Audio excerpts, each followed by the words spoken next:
Halo, selamat pagi semuanya. Kami dari kelompok 1 pada hari ini akan mempresentasikan tentang chapter 2 dari Marketing Management, yaitu Global, Ethical, and Sustainable Marketing. Berikut anggota kelompok dari kelompok kami. Yang pertama ada Alif Akbar, yang kedua ada Antonius Ananto, yang ketiga ada Diana Lestari, yang keempat ada Fitri Dia, yang kelima ada Mario Marlen, yang keenam ada saya Muhammad Reza Trio, dan yang ketujuh dan yang terakhir ada Savana Putri Andriana. Berikut adalah subbab yang akan kami bahas di dalam bab ini. Yang pertama ada marketing on the global stage. Yang kedua ada understand international, regional, and country global trade controls. Yang ketiga ada external marketing environment. Yang keempat ada global market entry strategies. Yang kelima ada ethics in marketing planning. Dan yang terakhir ada sustainability. Global stage.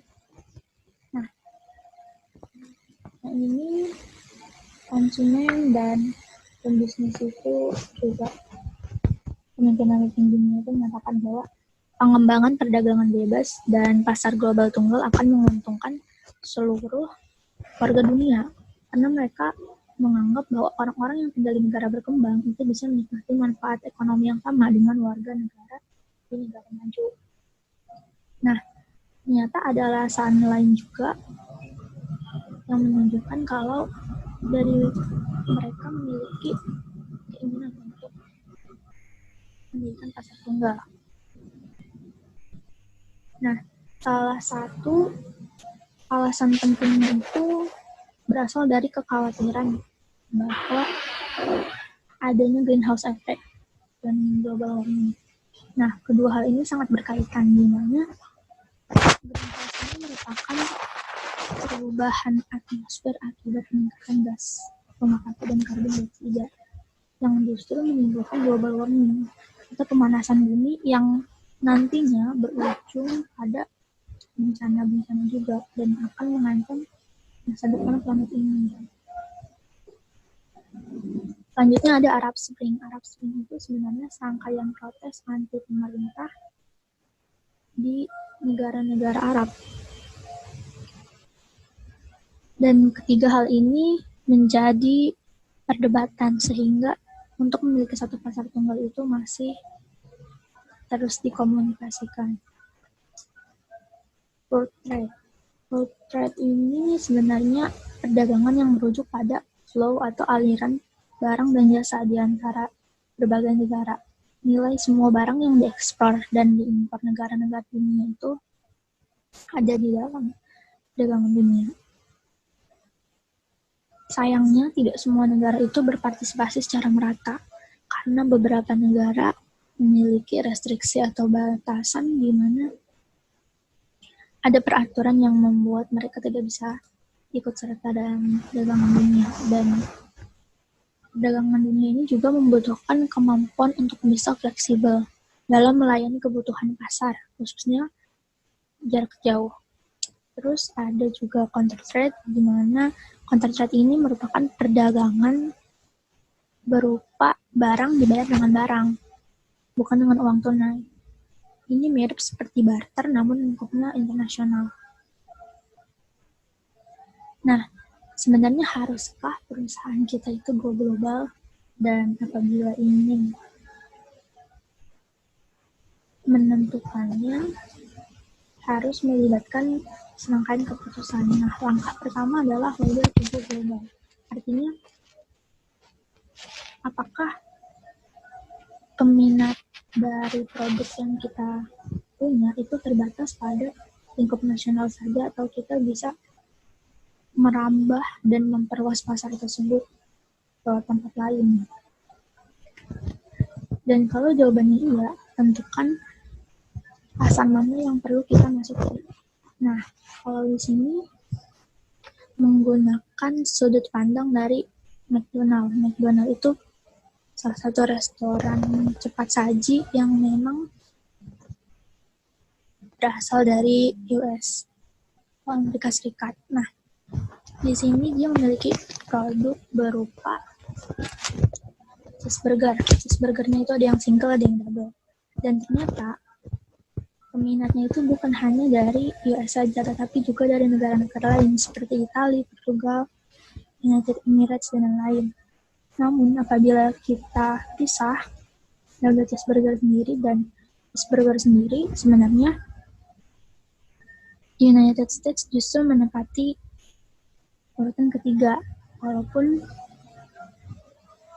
negara US itu merupakan pusatnya atau pendiri dari Donald itu.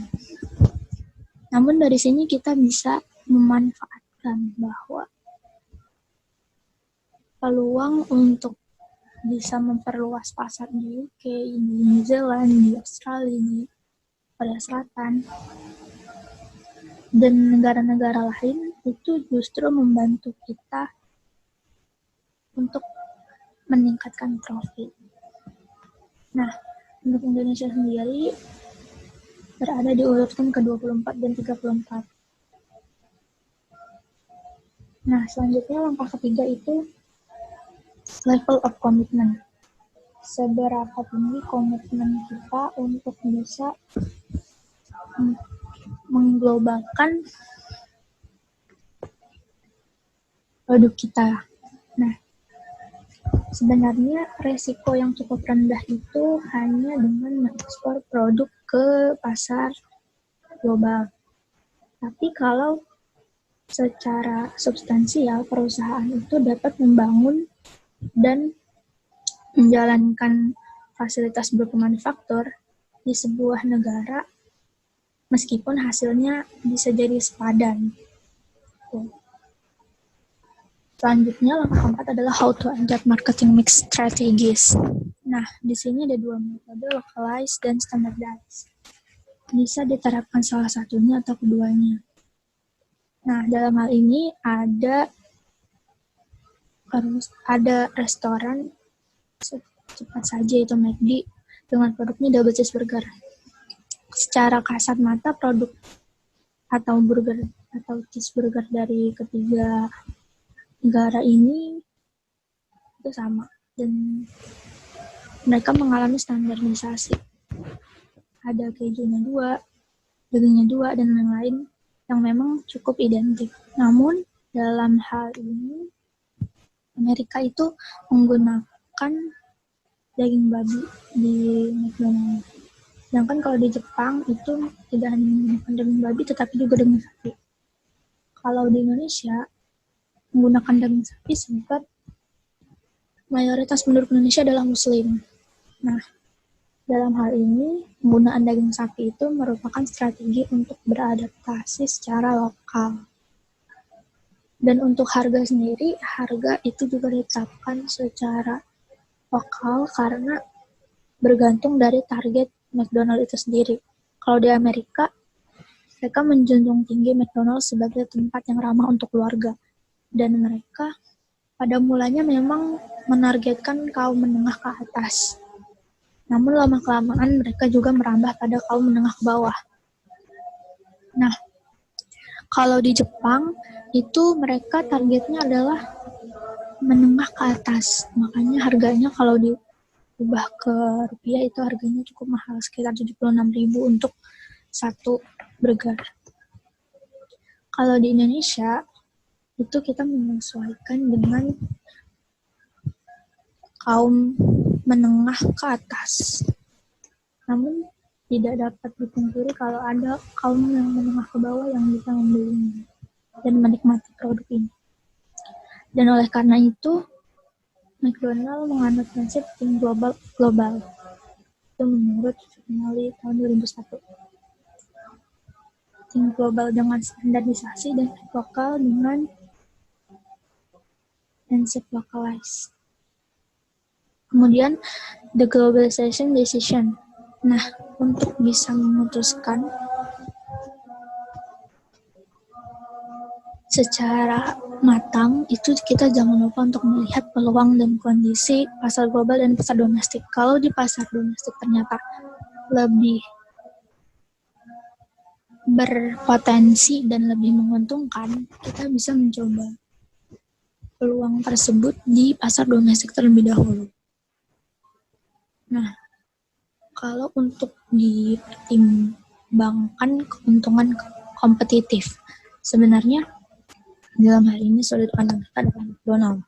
Kalau di US, McDonald ini dan di Burger King itu cukup bersaing. Dan McDonald ini warnanya merah dan Burger King itu warnanya biru. Dalam Porter Generic Strategies itu di sini kan ada tabelnya. Broad and narrow itu lebih ke pasarnya atau target konsumennya. Kalau differentiation dan cost itu lebih ke sumber dayanya. Maksudnya kompetitif adalah keuntungan kompetitif itu kita bisa memiliki keuntungan yang lebih banyak daripada pesaing.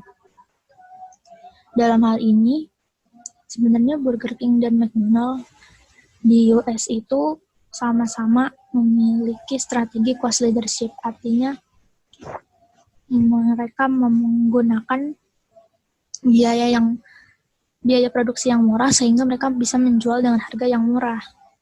Namun pasarnya mereka itu berbeda. Kalau untuk McDonald, karena mereka cenderung ke keluarga, jadi lebih luas differentiation leadership. Dan kalau di Burger King itu dia differentiation fokus karena targetnya itu orang-orang yang memiliki usia produktif atau biasanya dimulai dari remaja sampai sekitar umur 15 tahun sampai umur 64 tahun. Selanjutnya pada teman saya dipersilahkan. Selamat pagi Pak Agung dan teman-teman, nama saya Mario dan sekarang kita akan memasuki materi Market Entry Strategy. Jadi Market Entry Strategy merupakan strategi yang digunakan sebuah perusahaan untuk memasuki pasar yang berada di luar negeri. Dalam memasuki pasar luar negeri ini, perusahaan dapat melakukan beberapa kegiatan. Kegiatan yang pertama adalah exporting. Exporting adalah kegiatan melakukan penjualan barang dari dalam negeri ke luar negeri. Contoh dari exporting adalah perusahaan-perusahaan Indonesia yang mengekspor minyak sawit ke luar negeri. Kegiatan kedua adalah contractual agreement, yaitu perusahaan melakukan perjanjian kontrak dengan perusahaan lain di dalam negara tujuan bisnis. Dalam contractual agreement dapat dibagi menjadi dua bagian, yaitu licensing dan franchising. Licensing merupakan kegiatan di mana perusahaan yang menjadi licensor memberi izin bagi perusahaan dengan license untuk memproduksi dan menjual produknya di negara yang ditentukan. Sedangkan franchising adalah bentuk licensing di mana perusahaan pemilik izin berhak untuk menggunakan cara yang berbeda dalam menjalankan usaha di negara tempatnya berada. Dalam contractual agreement, umumnya perusahaan yang menjadi licensor adalah perusahaan yang berada di luar negeri yang ingin memasuki pasar domestik melalui perusahaan yang diberi license atau licensee. Contoh dari franchising yang merupakan bagian dari contractual agreement adalah makanan-makanan cepat saji seperti McDonald dan KFC, di mana mereka memberikan kebebasan bagi franchise-nya di Indonesia untuk mengkorporasikan jenis-jenis makanan yang umum di Indonesia seperti nasi ke dalam menunya. Kegiatan yang ketiga adalah strategic alliance. Strategic alliance adalah kegiatan yang dilakukan suatu perusahaan di luar negeri yang tertarik untuk memasuki pasar negara yang dituju atau pasar domestik dengan lebih mendalam dengan membentuk joint venture. Contoh dari strategic alliance atau joint venture ini adalah PT Kalbe Pharma yang mengadakan perjanjian joint venture dengan Milko Beverage Industry. Dan yang terakhir adalah direct investment, yaitu perusahaan dari luar negeri membeli sebagian atau seluruh bagian dari sebuah perusahaan domestik. Selanjutnya adalah materi marketing mix strategy. Dalam memasuki pasar domestik dari luar negeri, perusahaan harus mengambil keputusan apakah akan melakukan standarisasi atau lokalisasi dari produk yang dijual. Standarisasi adalah proses di mana produk yang dijual akan tetap sama karena perusahaan memiliki kepercayaan bahwa kebutuhan-kebutuhan dasar akan produknya di luar negeri dan di dalam negeri akan menjadi sama sehingga tidak perlu ada perubahan yang signifikan. Contoh dari standarisasi adalah alat-alat berat seperti perusahaan Caterpillar, di mana untuk mesin operasional seperti ini akan memiliki standar yang sama dimanapun ia dikerjakan. Yang kedua adalah lokalisasi. Pendukung argumen lokalisasi berargumen bahwa setiap budaya unik dan memerlukan pendekatan yang berbeda dalam menjalankan usaha bisnis. Ini ditunjukkan dengan contoh makanan cepat saji yang berada di Indonesia seperti KFC yang menjual makanan dengan nasi.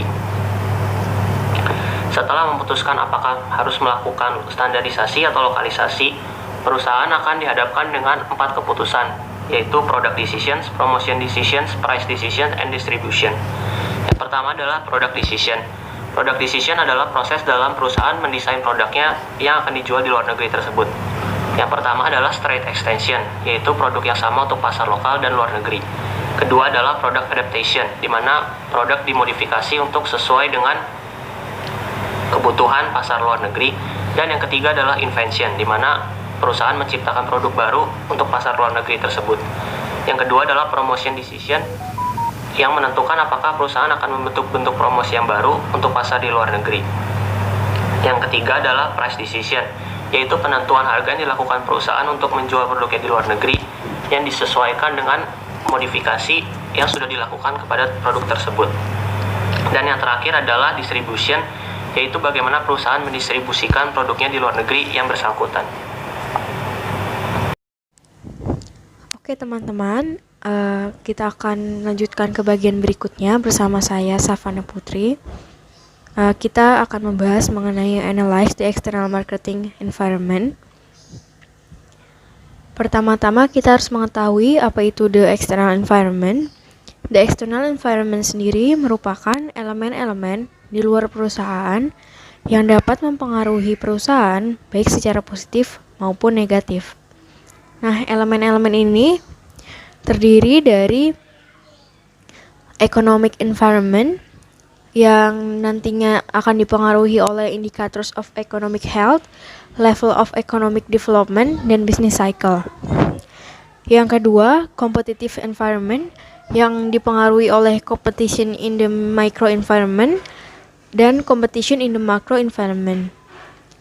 Yang ketiga ada socio-cultural environment yang dipengaruhi oleh demografi, value, sosial norma sosial, dan etnosentrisme.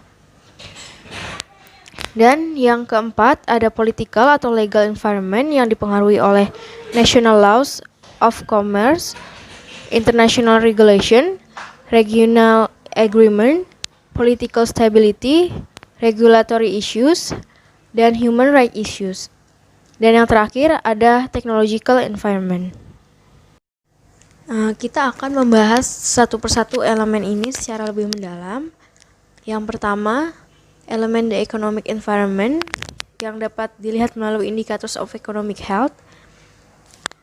Indicators of economic health ini sendiri dapat dilihat melalui GDP, yaitu jumlah atau total nilai barang dan jasa yang dihasilkan oleh suatu negara dalam kurun waktu 1 tahun. Nah, perusahaan itu sendiri juga dapat membandingkan negara berdasarkan PDB per kapita sebagai indikator kesehatan ekonomi yang lebih baik karena disesuaikan dengan jumlah penduduk di masing-masing negara. Namun, perbandingan GDP per kapita ini mungkin tidak bisa menggambarkan keadaan ekonomi suatu negara secara keseluruhan, seperti tidak menggambarkan kemungkinan adanya kesenjangan pendapatan. Lalu, indicators of economic health ini dapat dilihat melalui foreign exchange rate, yaitu harga mata uang suatu negara dibandingkan dengan mata uang negara lain.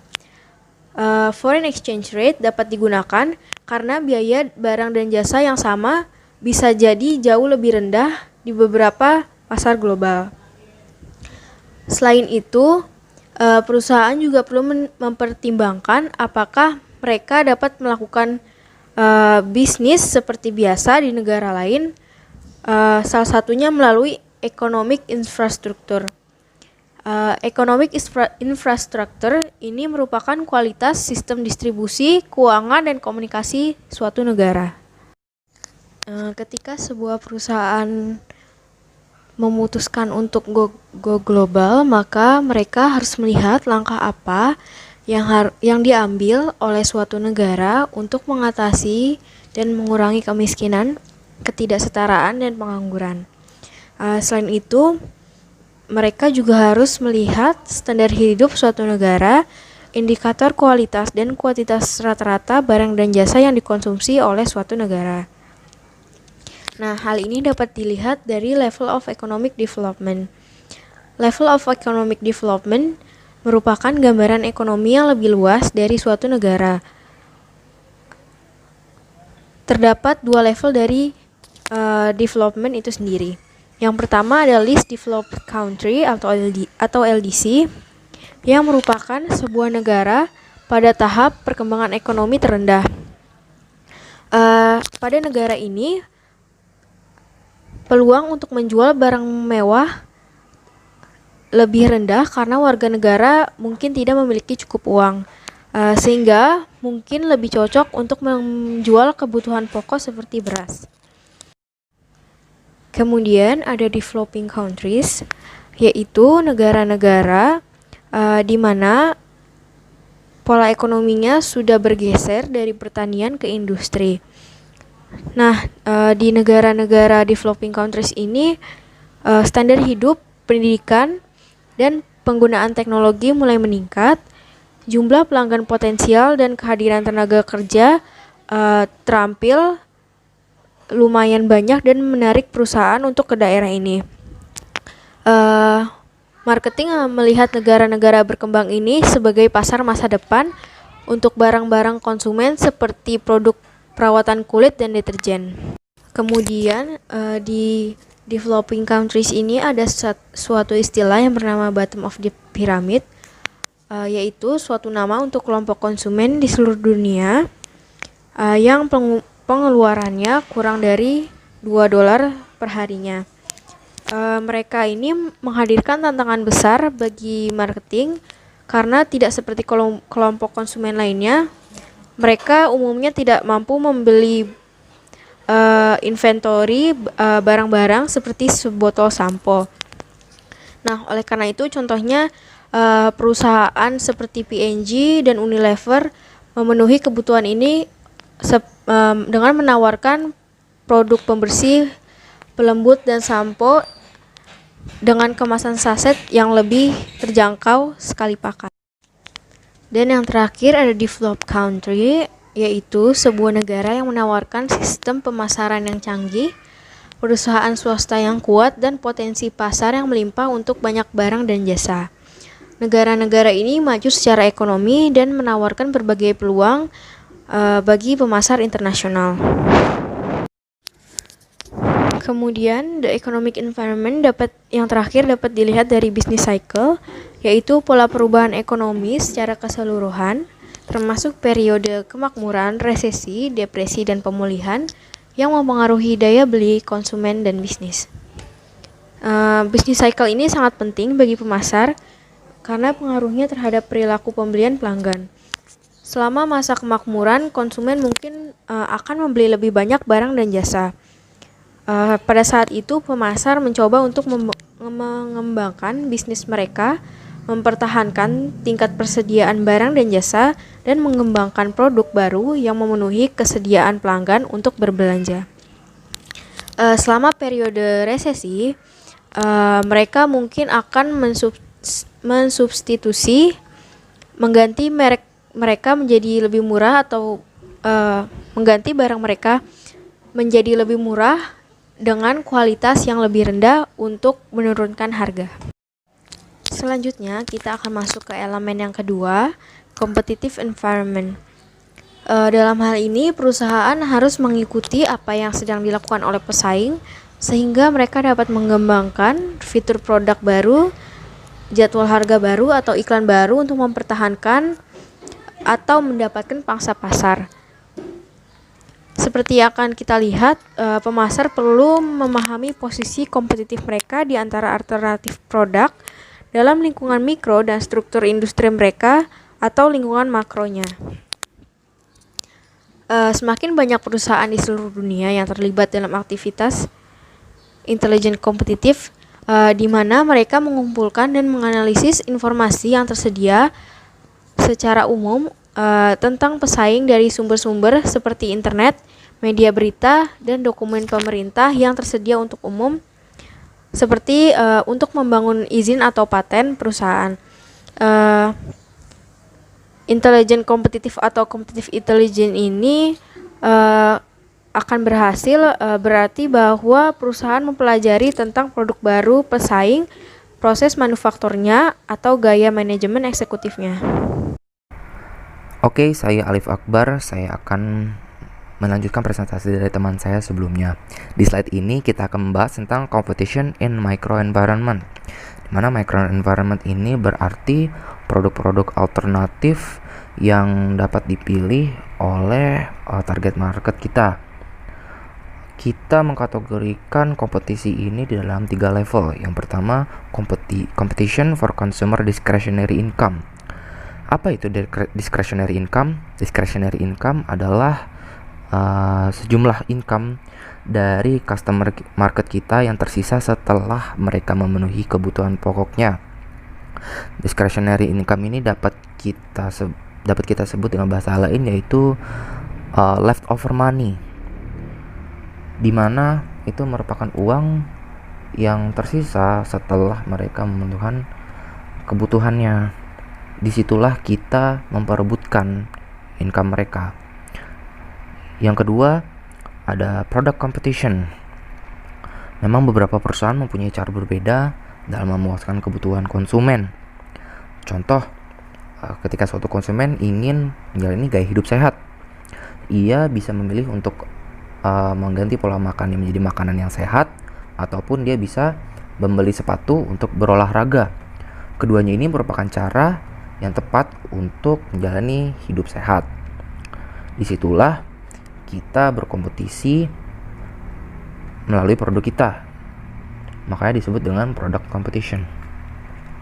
Yang ketiga ada brand competition, di mana itu merupakan preferensi konsumen dalam memilih suatu brand produk. Contoh, konsumen kita sepertinya memilih untuk membeli sepatu untuk berolahraga. Memang banyak sepatu yang dapat dipilih oleh konsumer itu, seperti Nike, Adidas, Puma. Nike, Adidas, Puma ini memiliki advantage-nya masing-masing. Itulah yang disebut dengan brand competition. Oke, di sini kita akan membahas tentang competition in the microenvironment. Di mana microenvironment yang kita maksud di sini adalah market secara luas, secara big picture, secara overall structure of the industry itself, yang berarti bisa diartikan sebagai seberapa banyak kompetisi di dalam suatu market. Yang pertama ada monopoli. Monopoli ini berarti satu penjual menguasai seluruh pasar. Istilahnya adalah the only game in town. Dia yang menguasai harga, dia yang menguasai kuantitas. Jadi this means that monopoly does not have any competition. Yang kedua ada oligopoli, di mana oligopoli ini adalah beberapa penjual menguasai pasar dengan porsi yang besar. Contoh, misal ada 5 perusahaan menguasai suatu pasar. Itu yang disebut sebagai oligopoli. Yang ketiga ada monopolistic competition. Monopolistic competition ini berarti banyak penjual bersaing untuk banyak pelanggan atau customer. Tetapi bedanya adalah di dalam monopolistic competition ini penjual memiliki istilahnya sedikit competitive advantage dalam pasar ini. Lalu yang keempat ada perfect competition, di mana perfect competition ini berarti banyak penjual dan banyak juga pembeli. Jadi penjual sama sekali tidak memiliki competitive advantage dalam market ini.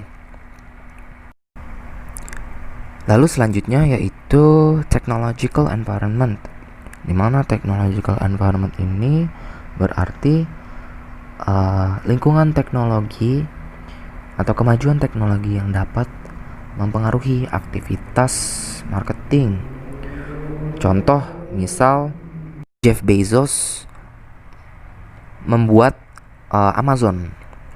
Amazon ini merupakan salah satu marketplace online terbesar di dunia yang sampai saat ini sukses. Dulu orang berbelanja kebanyakan lewat offline ataupun online, tetapi tidak melalui platform. Nah, sekarang setelah munculnya Amazon, orang-orang beralih ke belanja online melalui platform Amazon. Lalu di Amazon juga mereka mengimplementasikan teknologi drone untuk mengantarkan paket ke pelanggannya. Lalu contoh lain yaitu di Jepang sudah beberapa hotel ataupun restoran yang menggunakan jasa robot sebagai pegawainya. Lalu ada juga SpaceX dengan recyclable rocketnya yang dapat digunakan kembali. Itu merupakan suatu technological advancement yang dapat membuat harga pengiriman keluar angkasa lebih murah.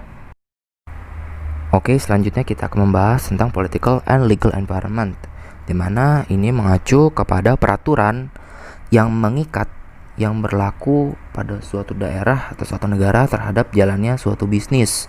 Peraturan-peraturan seperti ini yang dibuat oleh pemerintah untuk melindungi customer dari praktek-praktek bisnis yang dapat merugikan customer. Contoh, misalkan di dalam American Law terdapat Food and Drug Act di tahun 1906 yang bertujuan untuk memprohibit harmful practices in the production of food and drugs. Contoh-contoh peraturan lainnya dapat dilihat di slide berikut.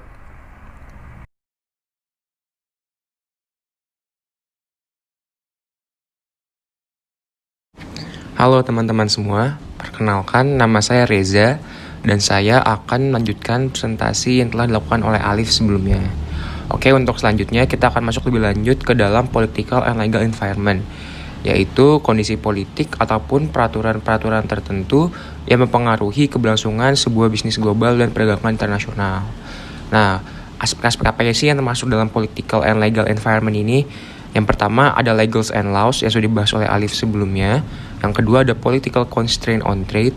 Yang ketiga ada regulatory constraint on trade. Dan yang keempat ada human right issue.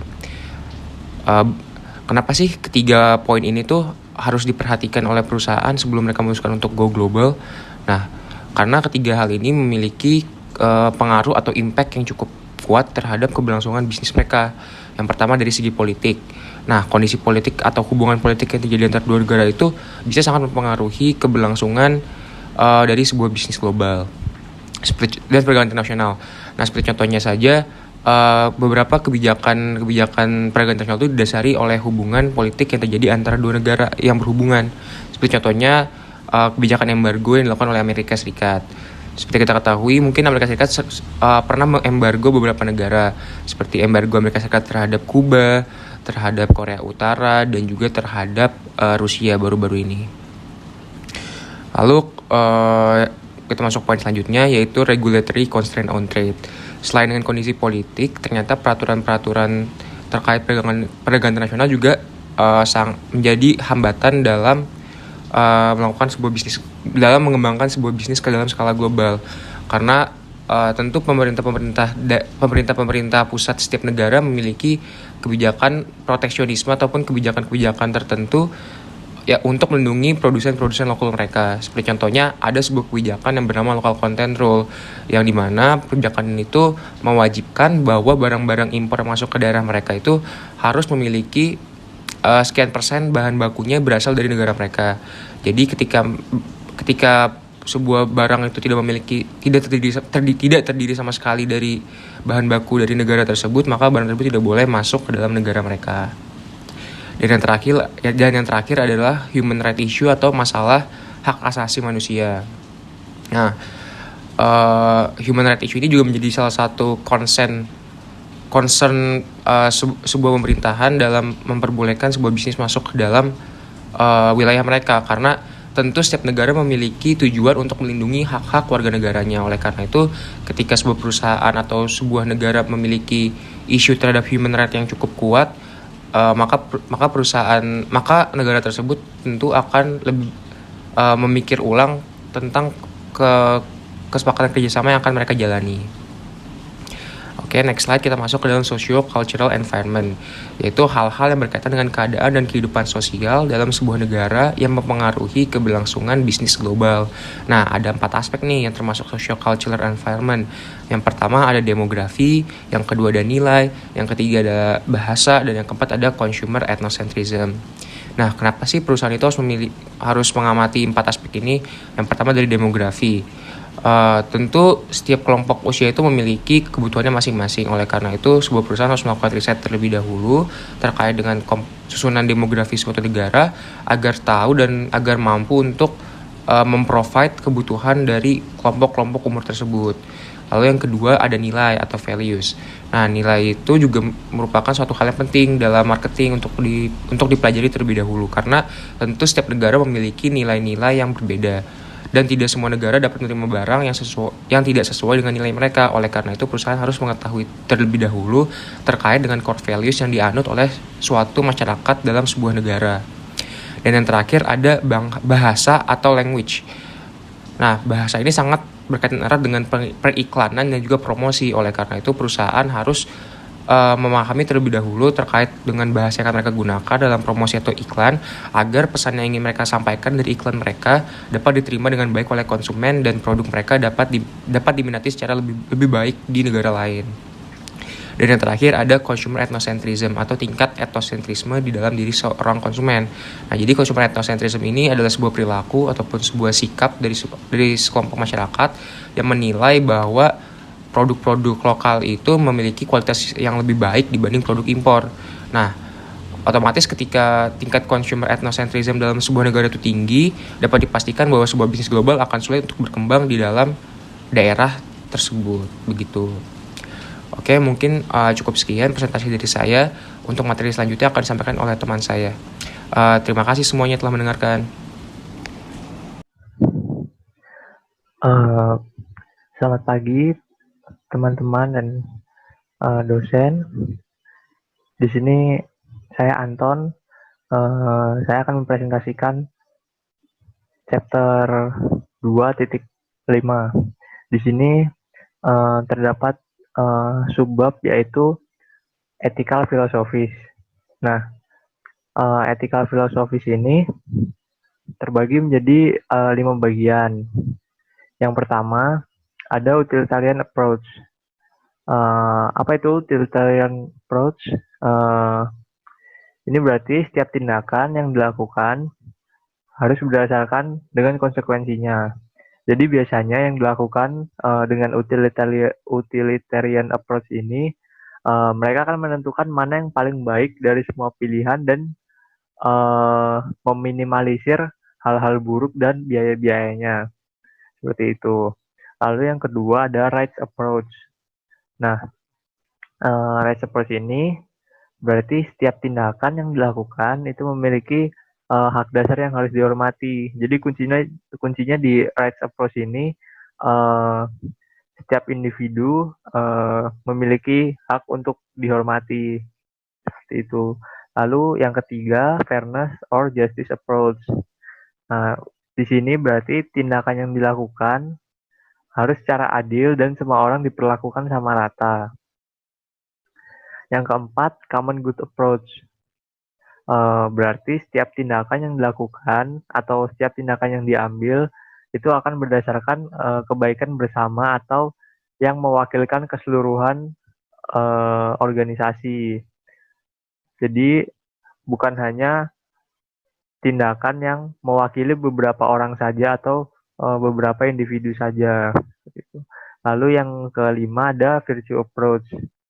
Jadi virtue approach ini tindakan seseorang mencerminkan moral atau akhlak orang tersebut. Jadi moral atau akhlak orang tersebut nanti akan tercermin dari tindakannya. Nah, berikutnya ada code of business ethics. Nah, code of business ethics ini terdapat 2 inti. Yang pertama ada business ethics atau etika bisnis. Etika bisnis ini berarti nilai dasar yang menjadi acuan perilaku oleh suatu organisasi. Jadi nilai-nilai dasar yang ada dalam organisasi itu disebut etika bisnis. Lalu yang kedua ada kode etik. Nah, kalau kode etik ini aturan yang ada di organisasi juga, tapi sifatnya ini tertulis dan wajib diikuti oleh seluruh anggota organisasi. Kalau etika bisnis itu lebih ke nilainya, dan kalau kode etik ini lebih ke perwujudan dalam tertulis seperti itu. Dan berikutnya ada ethical issues. Ethical issues ini dibagi menjadi dua. Yang pertama ada bribery atau biasa kita kenal dengan penyuapan.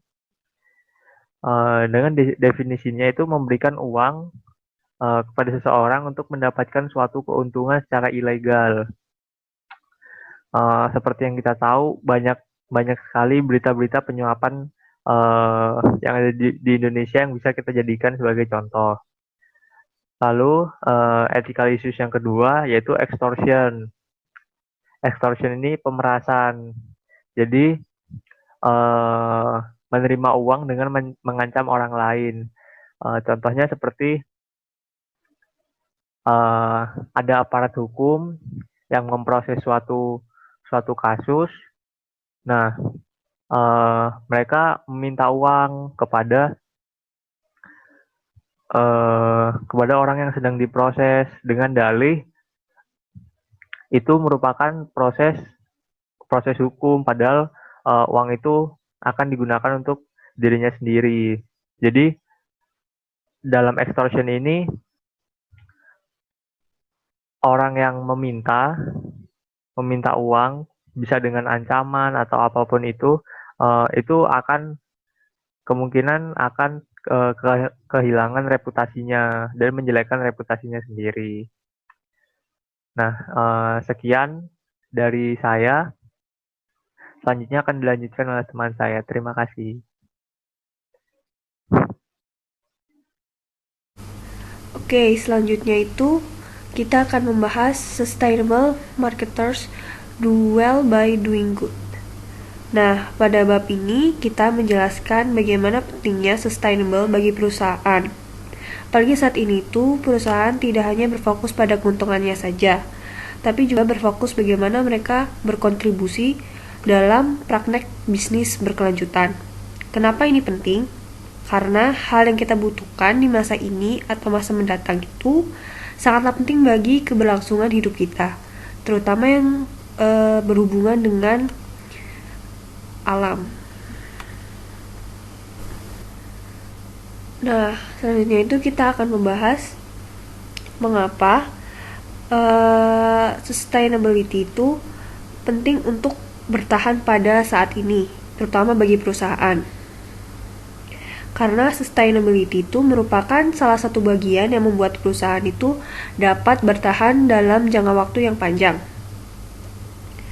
Karena saat ini banyak perusahaan yang bergerak pada sustainable ini dengan cara meningkatkan efisiensi operasional mereka, mengurangi penggunaan bahan mentah, menghemat energi, meningkatkan penggunaan bahan baku daur ulang, dan mencegah pembuangan limbah ke lingkungan.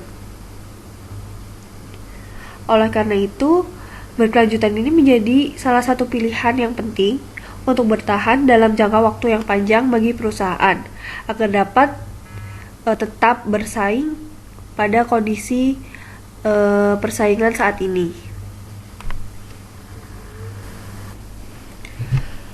Nah, pada bagian ini tuh kita akan membahas apa saja yang kita perhatikan dalam mengembangkan sustainable marketing mix.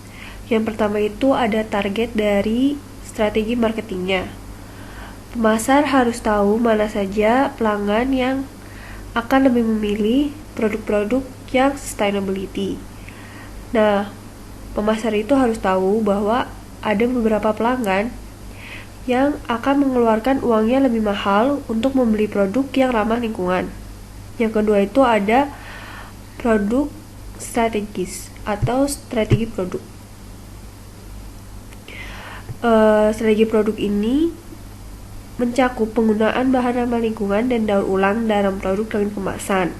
Nah, ada hal-hal yang harus kita perhatikan. Yang pertama itu ada strategi harga. Harga barang ramah lingkungan itu pastilah lebih mahal dari harga-harga pasaran pada barang yang sama. Pada hal ini, pemasar harus bisa menentukan harga yang sama atau mendekati produk tersebut. Nah, yang kedua itu strategi tempat dan distribusi.